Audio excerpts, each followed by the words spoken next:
Hola mundo y todos los que me alaban y se postran ante mi presencia. Ichigo, ya deja de fumar esa madre. Jódete con, además ya sabes que no me drogo, y solo por eso te reduciré el sueldo. ¿Sueldo?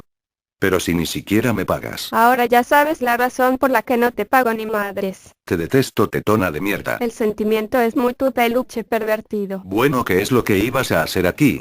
¿O es verdad? Bueno, dejando de lado mi discusión con este pervertido de mierda, les presentaré una historia de terror X3. Bueno, la historia se titula Las muertes de Ana. Nunca en mi vida me han pasado cosas extrañas. Sea porque soy una chica común y corriente, que tiene una mamá dueña de casa y un papá trabajador, que es lo normal, o porque en el lugar en que vivo, una ciudad en medio del desierto, es totalmente aburrido y la rutina te termina consumiendo. Me llamo Ana, tengo 16, y desde hace algunos meses, mi vida normal, ha cambiado radicalmente, en una vida basada en la muerte. Todo comenzó un día, en que como de costumbre, mi padre aún no llegaba del trabajo, y estaba a solas en casa con mi madre. Recuerdo, que desde que nací, nunca en la región de Atacama, ni en el pueblo donde nací, sucediera algún caso policial sin resolver, ni muy emocionante. Es por ello, que al encontrar el cuerpo de una muchacha de 17 años, violada y torturada hasta la muerte, y no encontrar pistas del posible asesino, la cobertura de la noticia había abarcado todo el día, casi ininterrumpidamente. Recuerdo muy bien, que las señales del cuerpo eran que había sido ultrajada unas tantas veces, y luego de que su captor se hartó de su presa, este se tomó la molestia de torturarla hasta que muriera, mientras los forenses se encargaban de encontrar aún restos de la muchacha repartidos por el desierto. Llegadas las 10:30 de la noche, y al ver que mi padre aún no regresaba, me fui a dormir. Desde ese sueño, que no pude dormir tranquila ninguna noche más. Me encontraba en una especie de sótano, estaba parada en aquel lugar insalubre lleno de olores y vapores de diferente índole repugnante. Había bichos y cucarachas por todas partes, y en las paredes llenas de grafitis, se veía el deterioro del edificio. Debía ser una especie de bodega. Pero el lugar desconocido en el que me encontraba era lo que menos me llamaba la atención, puesto que frente a mí, se encontraba el cuerpo de una muchacha sin vida. Le faltaba una mano y un pie, y en las aberturas de estos tenía cuchillos, agujas y objetos punzantes enterrados. Además, sus ropas estaban empapadas en sangre ya coagulada. La pobre muchacha tenía en su cara una expresión de horror que nunca olvidaré. Me acerqué lentamente, solo por curiosidad, para ver más detalles, con unas lágrimas en mis ojos. Era la muchacha de las noticias. No sé cómo, de pronto, en el sueño, me transformé en ella, y pude ver todo a través de sus ojos. Estaba encadenada de todas mis extremidades, parada en medio de la habitación, mis genitales ardían y mis pechos dolían, sentía que el corazón se me iba a salir del miedo y el terror, y a cada respiro dolían mi espalda, producto de los latigazos, y mis piernas, producto de los cortes que mi captor había provocado. Aún tenía todas mis extremidades unidas a mí. Pero mi captor se encontraba frente, con un pasamontañas en la cabeza y una sierra en la mano. Le pregunté con un nudo en la garganta, mientras me temblaba la garganta y se me quebraba la voz ¿por qué? Él me respondió eres parte de algo tan grande que no lo podrías entender. De pronto se dibujó una sonrisa maléfica en su rostro, y con la sierra empezó a cercenar una de mis manos y uno de mis pies mientras yo gritaba desgarradamente por el dolor de mis miembros destrozados. Era tan real. Sentía todo su dolor. Cuando mis extremidades estaban unidas solo por un trozo de piel, él se detuvo, se puso frente a mi rostro y pasó su lengua por mi cara, dejando rastros de su inmunda saliva por todo mi rostro. Deseaba desesperadamente morir, que ya no me torturara y me matara de una vez por todas, y que también él muriera. Como lo odiaba y le temía.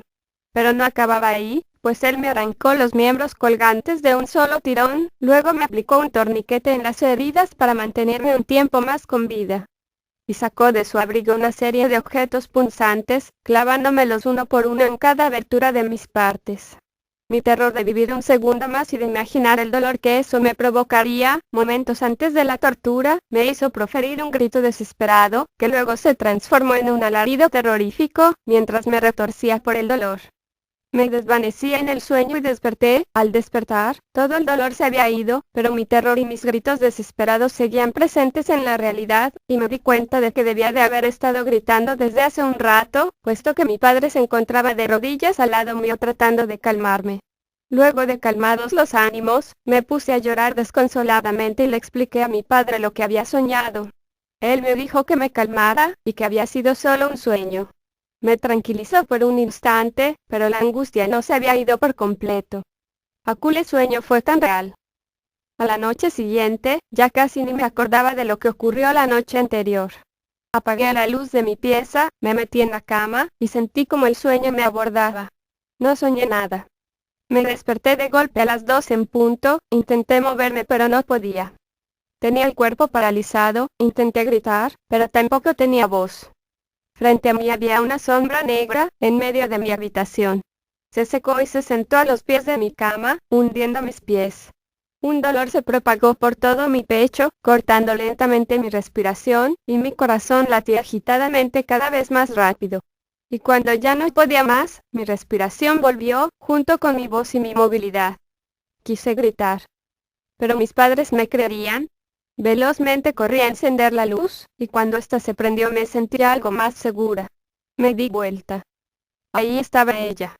La muchacha asesinada. Su cara estaba toda desfigurada, y sus ropas ensangrentadas. Me miró a los ojos, mientras su rostro se fruncía, sus ojos tomaban un matiz rojo y su cuello se ensanchaba. No sé cómo, pero en un pestañeo llegó tan cerca como para tomarme por los hombros. Empezó a agitarme adelante y atrás una y otra vez, con fuerza sobrenatural, mientras chillaba por querer. El miedo me tenía paralizada. No sabía qué hacer, mientras ella no paraba de zamarrearme. Grité con todas mis fuerzas mientras cerraba los ojos. Me soltó y desapareció mientras mis padres entraban en la habitación. ¿Y qué creen? Dijeron que eran fantasías mías, y que me dejara de tonterías o me llevaban al psicólogo. En adelante mi visitadora nocturna hacía sus rondas por mi habitación, mientras yo sufría callada. Hasta que tuve otro sueño. Esta vez, partí mirando desde la perspectiva de una muchacha torturada aún viva. Me encontraba en medio del desierto, atada completamente, dentro de una especie de ataúd, el cual tenía un orificio por el cual mi cabeza podía salir al aire libre. De pronto sentí un dolor inmenso proveniente de mi cara, como si estuviera en carne viva, mientras sentía que cosas pequeñas caminaban en ella. También sentí el olor putrefacto proveniente dentro del ataúd donde estaba amarrado mi cuerpo, con un dolor agudo en mis entrañas. Caí en cuenta en que me encontraba casi de inmediato. Ya había leído acerca de esta clase de torturas que se aplicaba en la antigüedad, y ello me aterraba, puesto que ahora yo era parte de ello. Se conocía como la tortura de las dos artesas. Entre dos plaquetas de metal, que podían captar el calor rápidamente, se dejaba un cuerpo totalmente amarrado, mientras la cabeza sobresalía a la superficie por un orificio entre estas dos plaquetas. Te ponían miel y azúcar todos los días en el rostro, para que los bichos del desierto se posaran en tu cara. Los primeros en llegar eran los tábanos, hormigas y las moscas, luego eran ayudados por las cucarachas. Luego era hora de las tijeretas y demás. Cuando la miel se terminaba, empezaban a saciarse con tu piel. Pero la tortura no terminaba ahí. Además te alimentaban todos los días, y si no cooperabas abriendo la boca, te clavaban un objeto punzante en tu ojo para que producto del dolor, abrieras la boca y entrara la comida a la fuerza. Lo malo de esto es que tu cuerpo hacía digestión, y pronto dentro del ataúd infernal, estabas nadando en tus fecas recalentadas, dando paso a que los gusanos te empezarán a consumir en vida, y se abran paso entre tus entrañas. Sí amigos, yo estaba viviendo eso, mientras sentía que las hormigas y tábanos hacían su trabajo en mi cara. Intenté gritar pero nadie me oía. Deseé nuevamente morir pronto para no tener que aguantar ese dolor. ¿Cómo podía existir tanta crueldad? Desperté agitada. Enfrente se encontraban las dos mostrándome su espalda mirando hacia el closet. Me tapé casi de inmediato mi cabeza con las mantas. Ellas empezaron a gritar. No pegué ojo en toda la noche con esos chillidos sobrenaturales. Al día siguiente, en la televisión, circulaba la noticia de una chica encontrada muerta en medio del desierto, con las mismas características de mi sueño. Ya no sabía qué hacer. Le pedí a mi madre que si al menos no me creía, que me acompañara hasta que me quedara dormida la noche siguiente. Así lo hizo. Cuando estaba todo listo para quedarme dormida, miré hacia la ventana y vi una sombra. Mi madre también lo había visto, y la sombra se escabulló por el patio. Me sentí más tranquila porque ella viera algo que yo también y no me creyera loca, pero al mismo tiempo sentía un miedo horrible por haber visto esa sombra fuera de mi casa. Mi madre llamó a mi papá que no se encontraba en la casa, y le dijo que se apurara porque había visto a alguien acechando fuera de mi habitación. Luego de que mi padre llegara y revisara el patio, viendo que no había nada ni nadie cerca, me fui a dormir más tranquila. Esa noche, a las 2 de la mañana, me desperté de golpe nuevamente. Miré por sobre las mantas, y estaban las dos muchachas muertas mirando frente a mi closet. Por primera vez no sentí miedo de ellas, sino de lo que estaba dentro del closet. Había un ojo que se asomaba. Cuando grité y me di cuenta de que nadie venía, la puerta se abrió, mientras las dos muchachas de un grito se esfumaron en el aire. Mi padre salió del closet.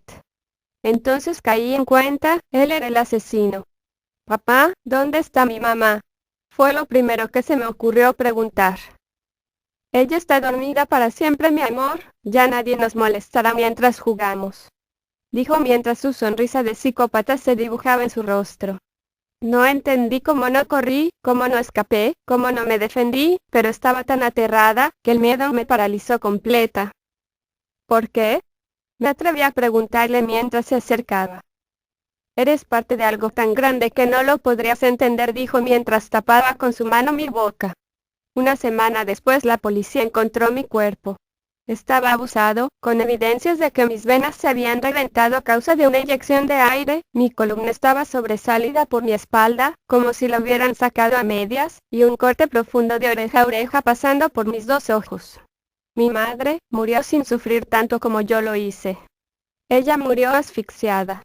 Mi padre, en cambio, se dio a la fuga. 5 asesinatos más tarde, lo encontraron y tomaron detenido. Desde esa fecha en adelante él no ha podido dormir tranquilo, ya que mi madre, sus víctimas y yo, lo atormentamos todos los días, volviéndolo loco, hasta el día de su muerte.